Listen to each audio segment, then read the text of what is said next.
더는 미치겠습니다. 이모님은 왜 그때, 그날 밤, 문을 완전히 닫지 않으셨을까요? 구독자님, 지금부터 제 인생을 송두리째 바꾼 금지된 떨림에 관한 이야기를 들려드리겠습니다. 저희 채널 구독과 좋아요는 영상 제작에 큰 힘이 됩니다. 집에서 서울까지 왕복 5시간이 걸리는 통학길은 미대를 다니는 저에게 고행과 다름없었습니다.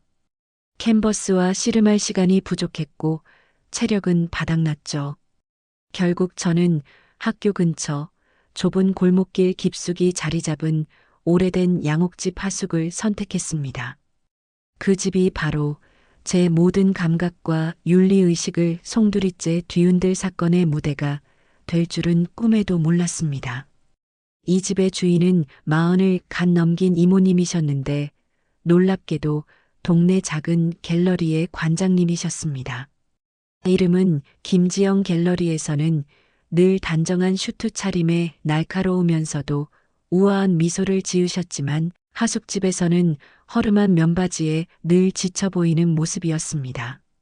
일찍이 남편을 여의고 어린 딸 하나를 홀로 키우는 과부. 제 눈에 비친 이모님은 마치 액자 속에 갇힌 채 숨쉬는 것을 잊어버린 아름다운 수채화 같았습니다. 그녀의 외로움은 투명했지만 너무나 짙었습니다. 학생, 밤에는 춥다. 담요 하나 더 가져다 줄게.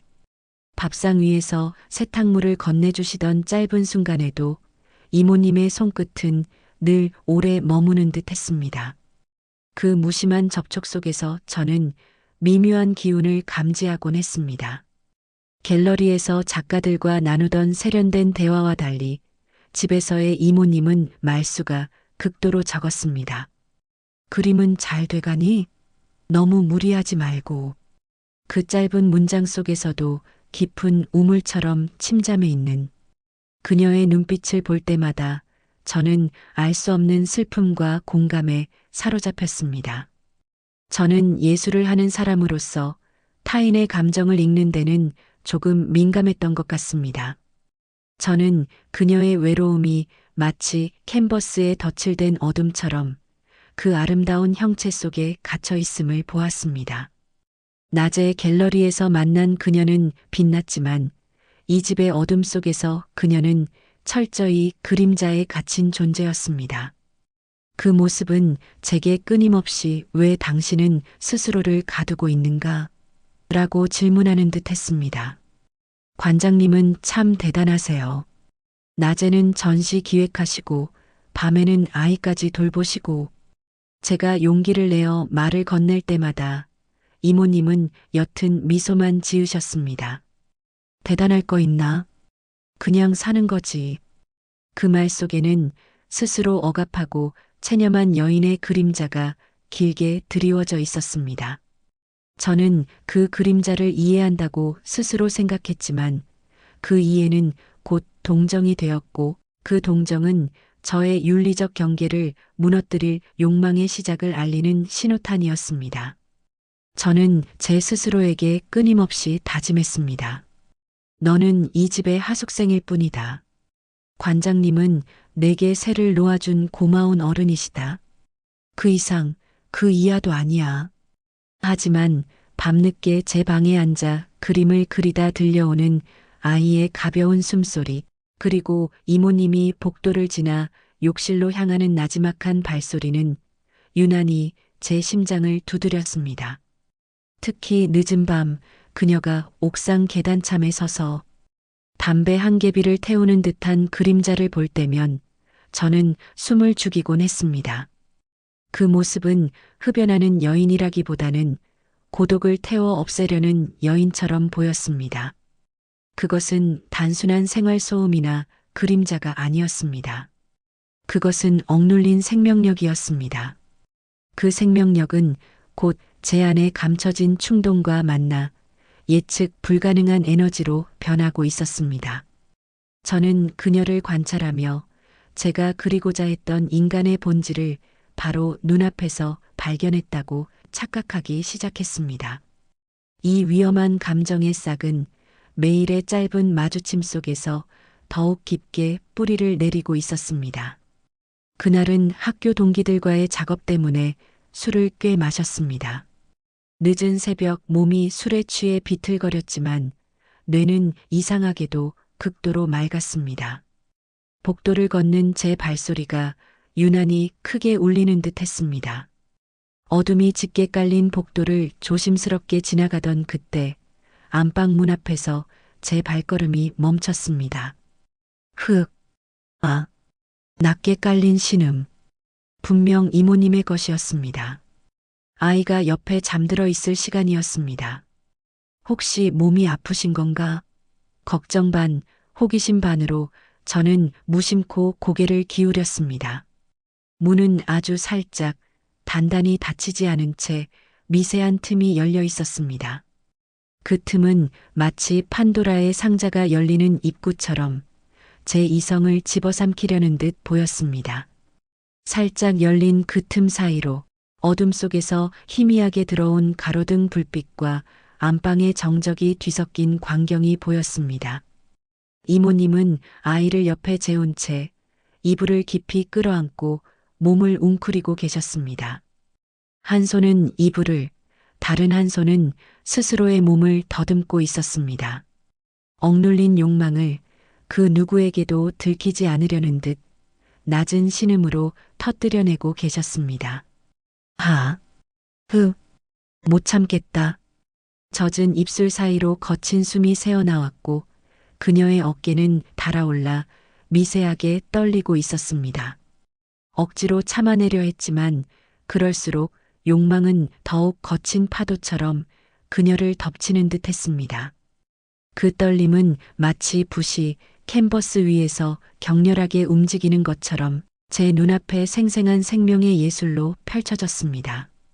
이성적으로는 도망쳐야 했습니다. 그것은 명백한 침해이자 해서는 안 될 목격이었습니다. 하지만 제 몸은 이미 저를 배신하고 있었습니다. 심장이 쿵쾅거리는 소리가 귀를 때렸고 얼굴은 뜨겁게 달아올랐습니다. 그리고 아래가 제 의지와 상관없이 빠르게 팽창하며 그녀의 고독한 욕망에 반응하기 시작했습니다. 저도 모르게 입술을 깨물고 숨을 죽였습니다. 도망치듯 눈을 돌려야 했지만 시선은 자꾸만 그 틈에 박혀 움직이지 않았습니다. 충격과 흥분, 설명할 수 없는 떨림이 뒤섞여 제 머리를 어지럽혔습니다. 그럴 수도 있지. 남편 없이 혼자 사는 과부잖아. 풀 데가 없으니 저럴 수밖에 없는 거야. 저는 스스로를 납득시키려 애썼지만 그 합리화는 오히려 제 안의 불길을 더 부추겼습니다. 제가 혼자 방에서 하던 짓과 다를 게 없다고 자연스러운 욕망이라고 되뇌며 뒷걸음질 쳤습니다. 방문을 닫자마자 억눌렀던 숨이 터져 나왔습니다. 머릿속에서는 그녀의 흐트러진 머리카락, 떨리던 어깨, 젖은 입술이 파노라마처럼 반복 재생되었습니다. 그날 밤 결국 손이 스스로 아래로 내려갔습니다. 이어폰을 끼고 영상을 켰지만 화면 속 내용은 눈에 들어오지 않았습니다. 떠오르는 건 오직 문틈 너머로 보았던 이모님의 모습뿐이었습니다. 나도 똑같잖아.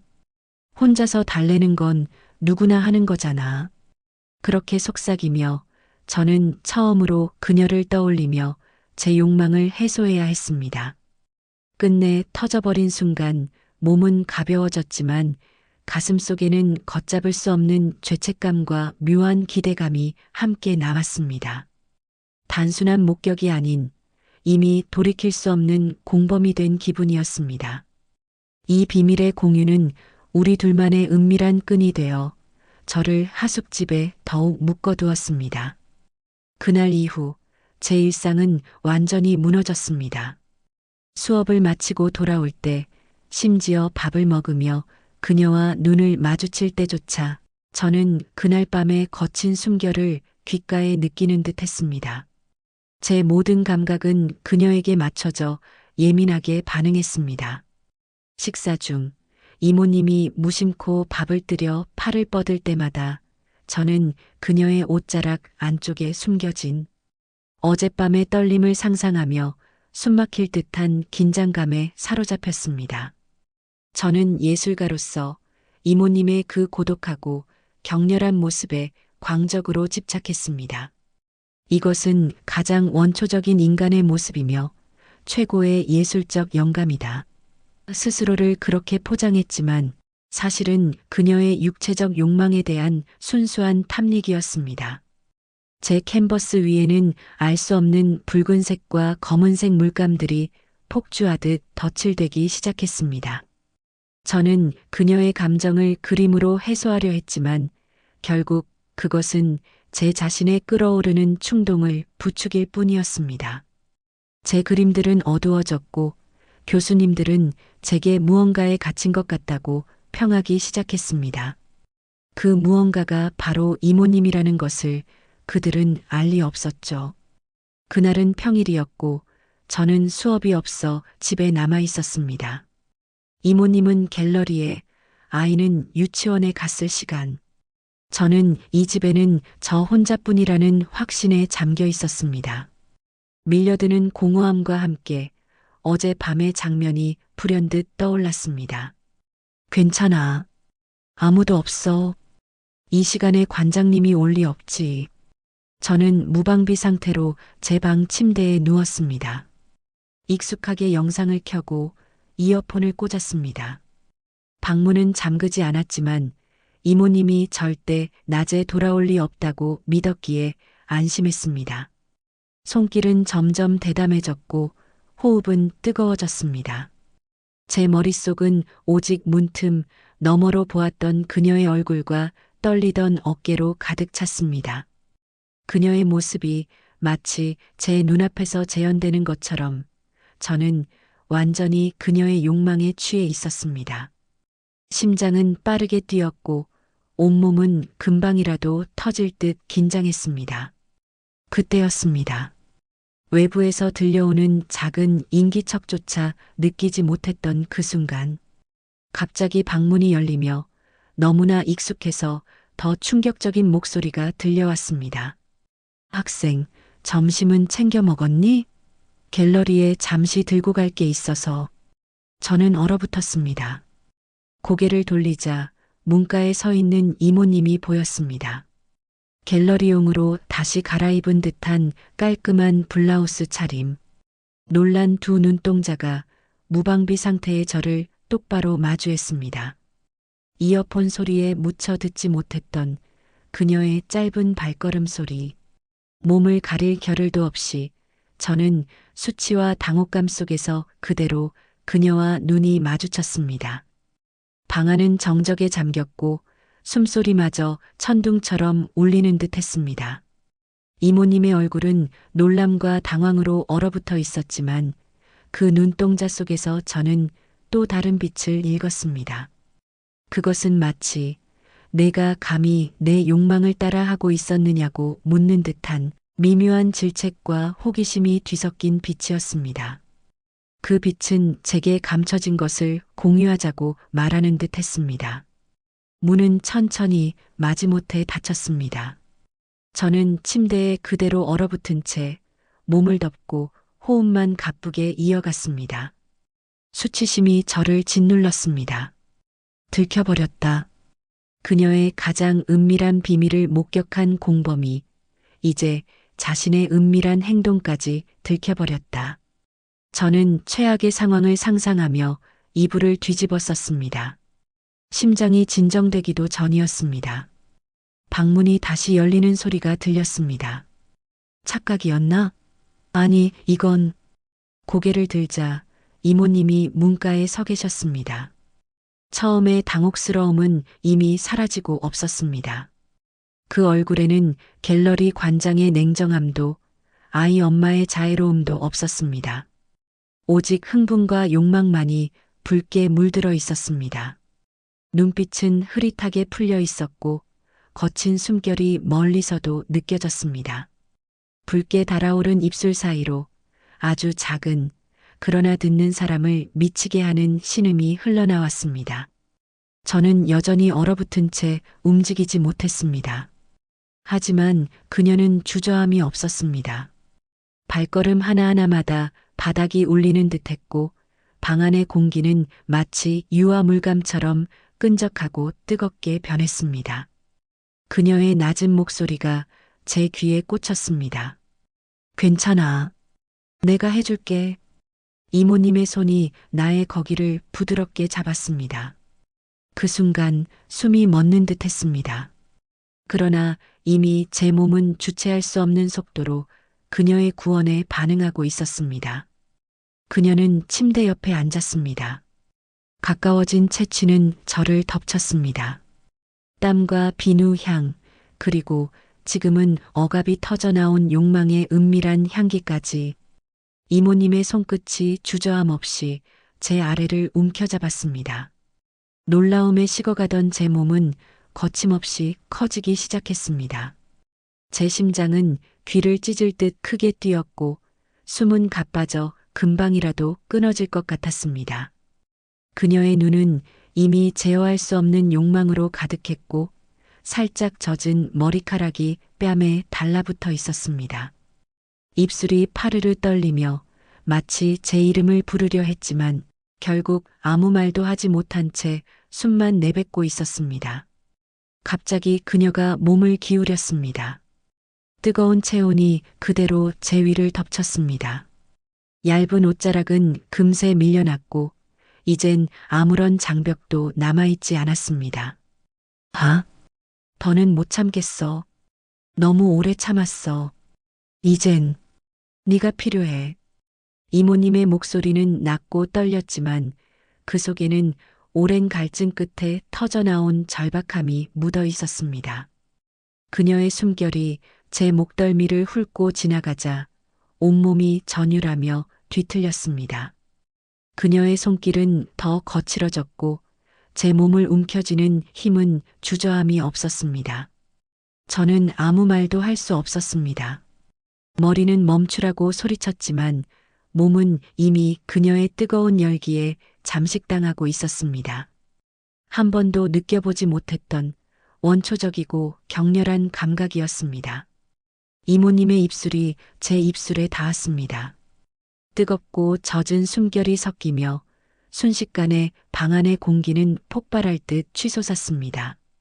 그 순간 저는 더 이상 하숙생도 학생도 아니었습니다.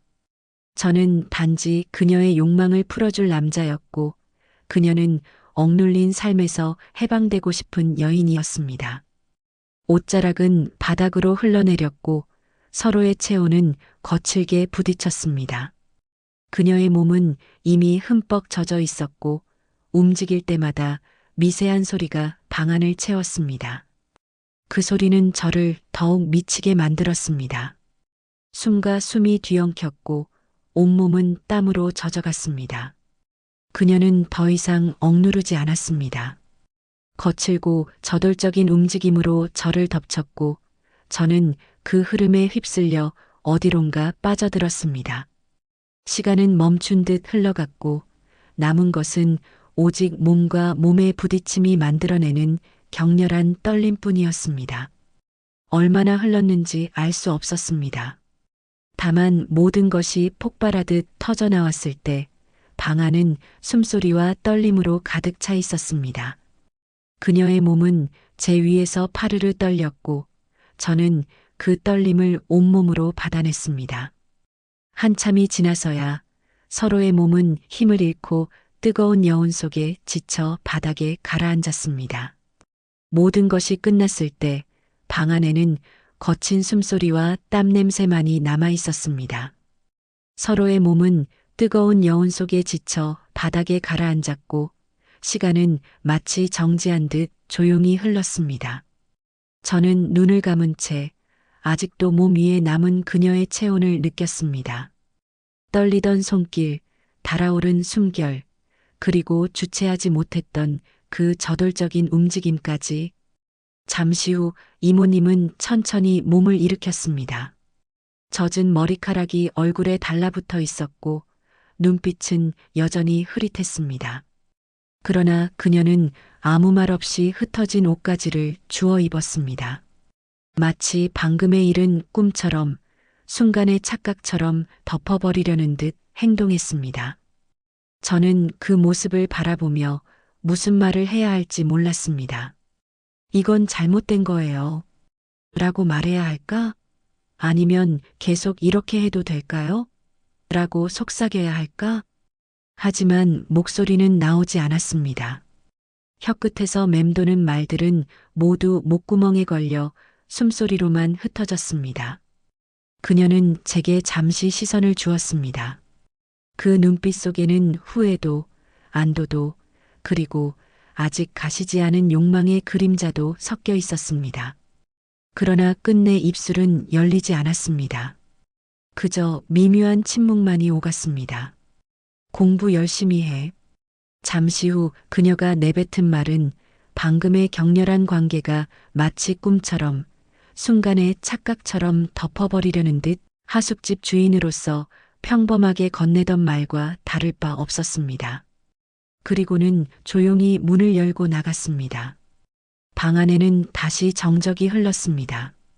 저는 침대 위에 멍하니 앉아 방금 일어난 일이 사실인지 스스로 되묻고 있었습니다. 심장은 아직도 빠르게 뛰었고 온몸은 열에 젖어 있었습니다. 그러나 마음속은 혼란스러웠습니다. 이건 단순한 순간의 욕망일까? 아니면 시작해서는 안 되는 어떤 관계의 문을 열어버린 걸까? 스스로 답을 내릴 수 없었습니다. 머리는 끊어내야 한다고 외쳤지만 몸은 이미 그 뜨거운 감각을 기억하고 있었습니다. 그날 이후 일상은 겉으로는 변함없었습니다.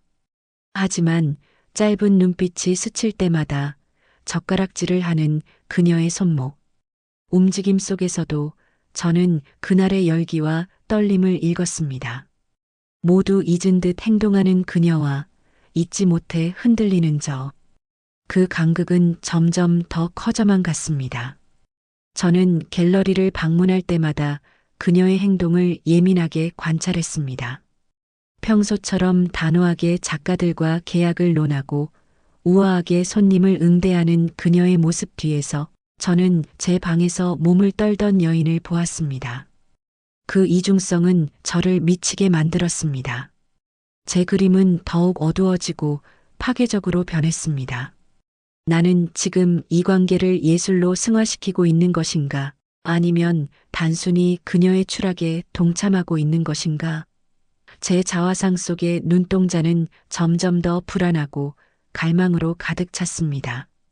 며칠 후 새벽 2시, 저는 다시 한번 그 문틈으로 그녀의 방을 엿볼지 아니면 이 비극적인 충동을 끝낼지 고민하며 복도에 서 있었습니다. 그때 안방 문이 열리고 그녀가 조용히 나왔습니다. 그녀는 갤러리 복장이 아닌 헐렁한 잠옷 차림이었습니다. 그녀는 저를 보았습니다. 놀라움도 당황도 없었습니다. 오직 깊은 체념과 갈망만이 서려 있었습니다. 학생, 왜 거기 서 있니? 그녀의 목소리는 너무나 낮고 건조해서 마치 꿈속의 대화 같았습니다. 저는 아무 말도 할 수 없었습니다. 다만 숨막히는 침묵 속에서 저는 그녀에게로 천천히 걸어갔습니다. 못 참겠어요. 관장님. 그녀는 고개를 끄덕였습니다. 나도 그래. 정말 못 참겠어. 그녀는 저를 자신의 방으로 이끌지 않았습니다. 대신 조용히 제 방문을 열고 들어갔습니다. 그녀 스스로 금지된 영역으로 들어온 것입니다. 두 번째 밤은 첫 번째 밤보다 훨씬 격렬하고 처절했습니다. 우리는 아무 말도 하지 않았습니다. 오직 몸의 언어로 외로움과 고독, 죄책감과 해방감을 주고받았습니다. 억눌렸던 예술가의 충동과 억압되었던 과부의 욕망이 그 밤을 완전히 집어삼켰습니다.